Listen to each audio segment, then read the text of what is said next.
Hai guys, kalian bosen nggak di rumah aja? Aku mau ngajak kalian refreshing, jalan-jalan bareng dengan kami ya.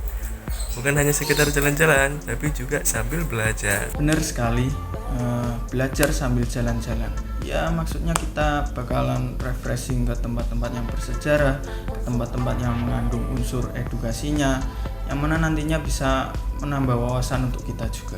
Tapi bingung gimana caranya kita bisa ke tempat yang ingin kita kunjungi.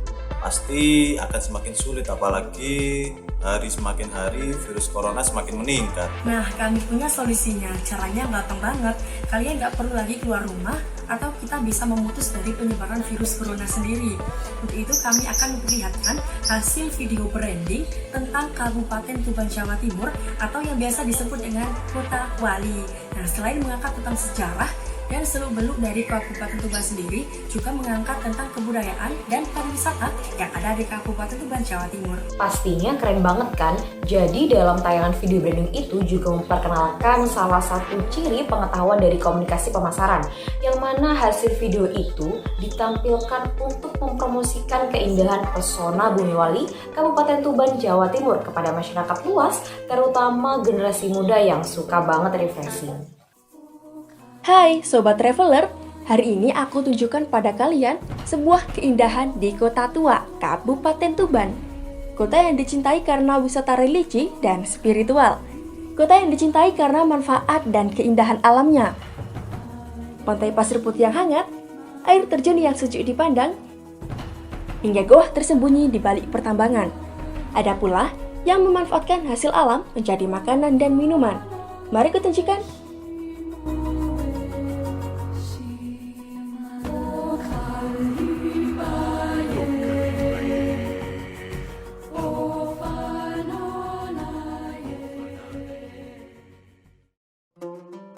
Makam Sunan Bonang.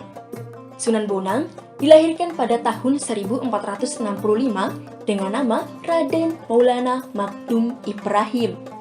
Sunan Bonang wafat pada tahun 1525 Masehi dan saat ini makam aslinya berada di Kota Tuban. Sekitar makam Sunan Bonang banyak makam-makam lainnya. Konon, makam-makam ini adalah makam dari para muridnya, makam pahlawan kemerdekaan, dan makam warga setempat. Untuk memasuki wilayah makam, pengunjung wajib melepas alas kaki demi menjaga kesucian tempat tersebut.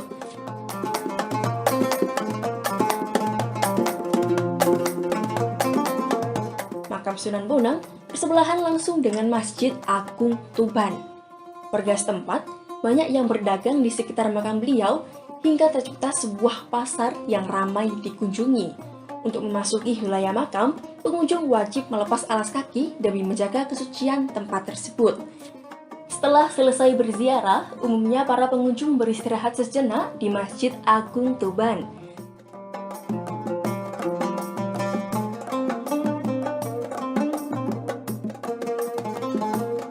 Masjid Agung memiliki arsitektur yang sangat megah dan nyaman, membuat siapa saja yang masuk ke dalam masjid akan merasa nyaman sehingga lebih khusyuk dalam beribadah.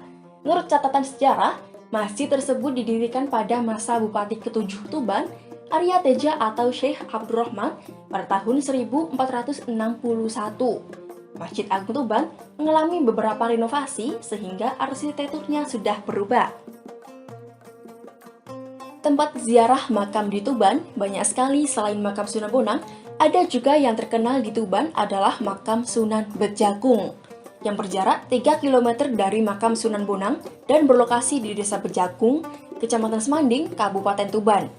Di Desa Bejagung ini sendiri ada 2 makam Sunan Bejagung, yaitu makam Sunan Bejagung Lor dan makam Sunan Bejagung Kidul. Masing-masing dipisahkan oleh ruas jalan kampung.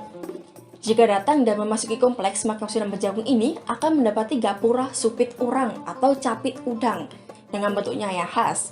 Sama seperti makam Sunan Bonang, di sekitar makam Sunan Bejagung juga banyak makam-makam dari warga sekitar.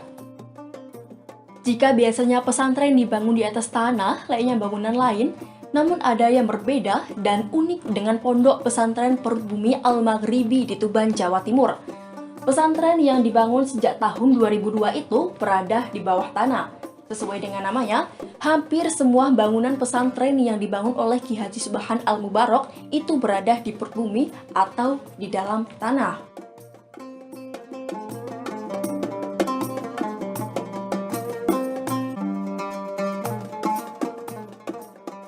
Berkat keuletan dan keterampilan dari sang pendiri, lubang gua yang terdapat di lahan perbukitan kapur bekas tempat pembuangan sampah disulap menjadi pondok pesantren yang unik. Lahan seluas 3 hektar itu pun menjadi bangunan yang lengkap dengan berbagai fasilitas dakwah maupun mengaji.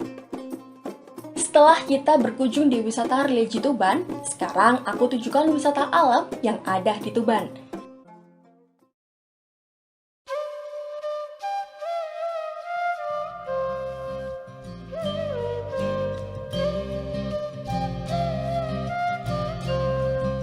Air terjun Ngelirip berjarak 40 km dari pusat kota. Ada 2 lokasi wisata di air terjun Ngelirip. Yang pertama berada di atas air terjun bernama Batu Fantuban. View air terjun dari atas ini sangat indah. Banyak yang membuat swafoto dari Batu Fantuban. Lalu tempat kedua adalah dari air terjun itu sendiri. Di sini orang bisa melihat air terjun lebih jelas dan sangat megah.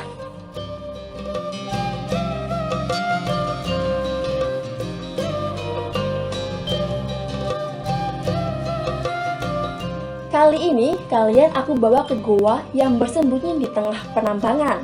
Wisata alam Goa Suci yang terletak di Dusun Suci, Desa Wangun, Kecamatan Palang, Kabupaten Tuban. Memiliki keindahan yang tidak bisa diuji lagi. Kesannya sangat eksotis, terdapat dalam relief sisa galian batu kapur yang telah usang. Goa terbentuk akibat rong-rong penambang batu kapur manual yang sudah sejak dulu berada. Lubangan dengan kedalaman sekitar puluhan meter itu menjadikan gunung kapur di rentetan timur kota ini terdapat goa buatan. Saat ini Goa Suci sudah masuk cagar budaya yang harus dilindungi dengan bukti konkret adanya papan yang dipasang dari Balai Cagar Budaya Jawa Timur. Jika teman-teman beruntung, kalian akan melihat tiang cahaya yang terbentuk dari celah-celah goa tersebut. Pantai Pasir Putih Remen adalah pantai yang berada di Desa Remen, Kecamatan Jenuh, Kabupaten Tuban. Pantai ini berjarak 30 km dari pusat kota. Pantai ini bersebelahan langsung dengan PLTU. Sebelumnya, pantai ini hanyalah pantai pasir coklat biasa, hanya dipenuhi batu karang dan belum memiliki daya tarik. Siapa sangka, pembangunan pabrik yang tak jauh dari sana berhasil mengangkat nilainya. Pasir sisa pembangunan terbawa arus laut dan terdorong ombak hingga pantai Remen. Ya, pasir putih di pantai ini bukanlah proses alam yang alami. Pasir itu kini mengubah area pantai menjadi pantai pasir putih. Perubahan ini rupanya mengundang wisatawan yang terpesona dengan penampilan barunya. Sekarang, pasir putih di pantai ini jadi tampak mencolok. Perpaduan pasir putih dan laut birunya kini jadi primadona wisata. Sekarang, ku perkenalkan kalian dengan camilan dan minuman asli dari Tuban. Salah satu makanan unik dari Kabupaten Tuban namanya ampo. Camilan tradisional yang bahan baku utamanya adalah tanah liat. Tanah yang digunakan untuk membuat ampo juga bukan sembarang tanah, melainkan harus tanah yang teksturnya lembut dan bebas dari pasir, kerikil, maupun batu. Setelah itu, membuat adonan dengan cara menambahkan air secukupnya sampai adonan kalis dan tidak lengket di tangan. Untuk membuat adonan berbentuk kotak, tanah liat yang ada ditambahkan air sedikit demi sedikit dan ditumbuk dengan palu dan kayu. Setelah adonan berbentuk kotak, proses berikutnya yang perlu dilakukan adalah menyerut tanah dari bagian atas dengan menggunakan bilah pisau bambu. Proses menyerut ini harus dilakukan dengan sabar karena memang tanah yang diserut harus sedikit demi sedikit. Dan hasil serutan itulah yang kemudian disebut dengan ampo. Hasil serutan yang sudah berupa ampo itu kemudian ditempatkan di wadah periuk gerabah tanah liat untuk diasapi di atas tungku berbahan bakar kayu. Proses yang diperlukan untuk mengasapi ampo ini sekitar 1 jam.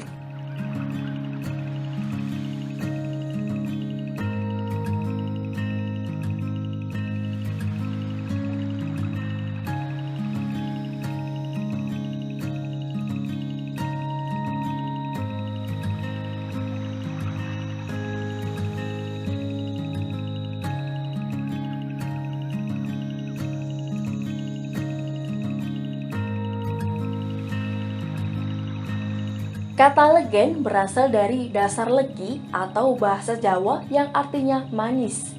Legen kebanyakan dibuat dari bunga pohon siwalan jenis perempuan yang bunganya berbentuk sulur. Sulur bunga ini dipotong sedikit demi sedikit untuk disadap getahnya yang ditampung pada sebuah tabung yang biasanya terbuat dari potongan batang bambu satu ruas. Lama penyadapan ini biasanya semalam. Pada sore hari, tabung bambu ini disebut bumbung, diletakkan sebagai penampung. Maka pada pagi harinya sudah memuat penuh satu tabung. Satu manggar bunga biasanya menghasilkan sekitar 3 hingga 6 tabung legen. Untuk mengurangi rasa asam, biasanya pada dasar bumbung ditaburi sedikit air kapur.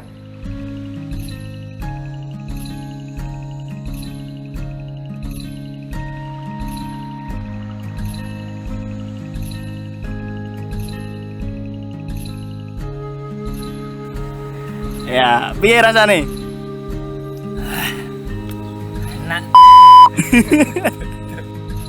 Kita tadi sudah menjelajahi beberapa tempat di kota Tuban. Sekarang aku pamit dulu ya. Selamat bersenang-senang di Tuban.